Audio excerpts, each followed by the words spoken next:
This is Ghostwatch on your 31 spooky movies of Halloween. So, imagine with me for just a moment. You turn on your TV one Halloween night, ready for some mild British banter and the kind of ghost story that makes you think, oh yes, the telly equivalent of a cozy blanket. Instead, you get Ghostwatch, a TV movie that was supposed to be a harmless bit of entertainment, but in true British fashion, they decided to present it with all the humor and excitement of a rainy Wednesday afternoon in November.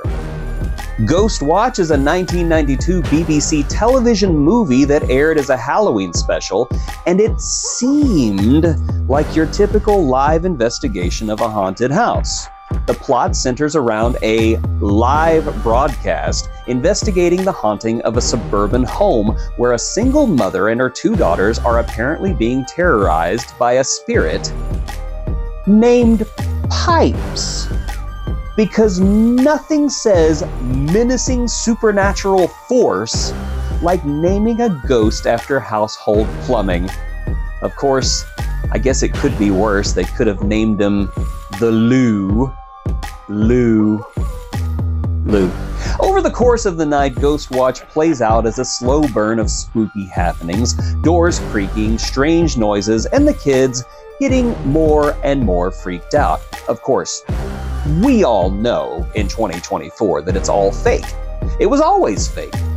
The producers just didn't really tell the viewers that it was fake. So when strange things start happening on screen, people weren't sure if they were watching an actual haunted house unfold on national TV or if it was just some very dry British shenanigans.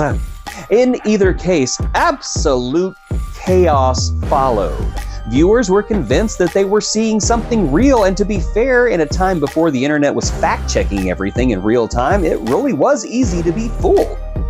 The Ghostwatch phone lines were immediately flooded. The public was in full-blown panic, convinced that Pipes had come to ruin their peaceful British lives. Some viewers even thought the broadcast itself was cursed and that watching it could bring the ghost into their home. Can you imagine the poor BBC operator fielding that one? No, ma'am, I assure you, no spectral plumber is going to pop out of your telly and clog your loo. But wait, it gets even better. A few kids were apparently so traumatized by the broadcast that they had nightmares for weeks. One boy even developed PTSD, and there were reports of other children exhibiting distressing symptoms after watching Ghostwatch. Naturally, people were a bit perturbed at the BBC, and the network had to issue a kind of cheapish "our bad" afterwards. The show was never re-aired in full on UK television again. So, given the storied history of this TV movie, you would think it would be one of the most terrifying movies of all time, right? Well, no.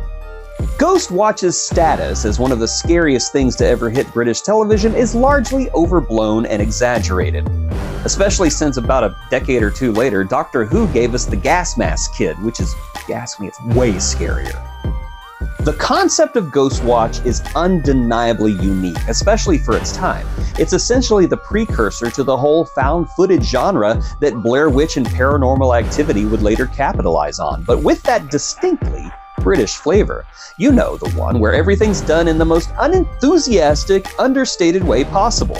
It's as if they're saying, yes, we know there's a malevolent entity, but let's not make a fuss about it, you see?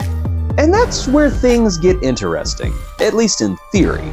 The format itself is fascinating, a faux live broadcast presented as a serious investigation, complete with awkward phone-ins from viewers, a celebrity correspondent, and a respected British newsman.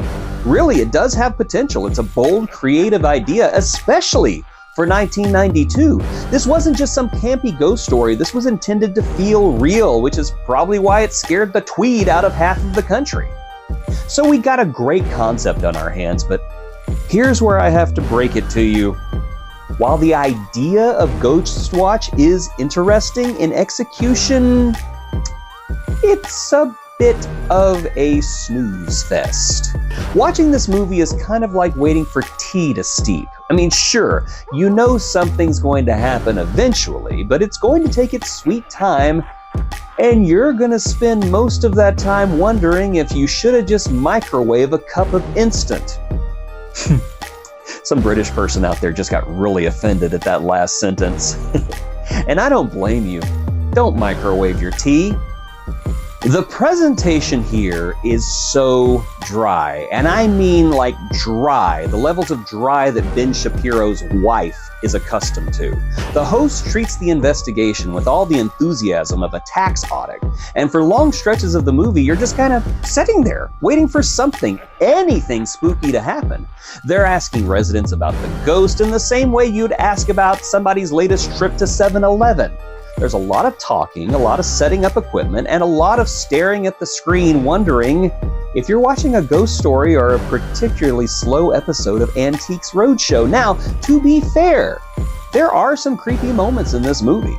Every now and again, you'll catch a glimpse of pipes in the background. You'll hear some unnerving noises that remind you, oh yeah, this is supposed to be scary. But they are few and far between, and the pacing of Ghostwatch is glacial.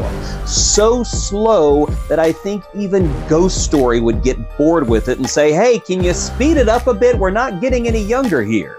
You spend so much time waiting through the slow buildup that by the time something spooky actually does happen, you've made peace with your boredom. And then, after what feels like hours of tedium, you get to the ending, and honestly, it's pretty good. The paranormal activity ramps up, the haunting becomes undeniable, and there's this whole chaotic breakdown of reality, both for the characters and for the viewers. Michael Parkinson, the host, gets possessed, which, to be fair, is hilarious in the driest way possible, and everything just kind of goes haywire. It's the kind of conclusion that makes you sit up and think, well, that escalated quickly. But, and here's the big but, after setting through all that slow pacing and dry delivery, you can't help but wonder, was the ending really worth it? It's like waiting 2 hours in line for a roller coaster and the ride's over in 30 seconds. Looking at you, Mr. Freeze in Six Flags Over Texas. I mean, sure, it's fun while it lasts, but was it really worth all that buildup? Frankly, I'm not so sure. The ending tries to redeem the slow march to the finale, but at that point, it just feels too little too late. But as far as movies go, as I said, this one is the great granddaddy of modern found footage horror and has a wholly original take on it, and for that reason, I say put a kettle on and put this movie on your list of 31 spooky movies of Halloween.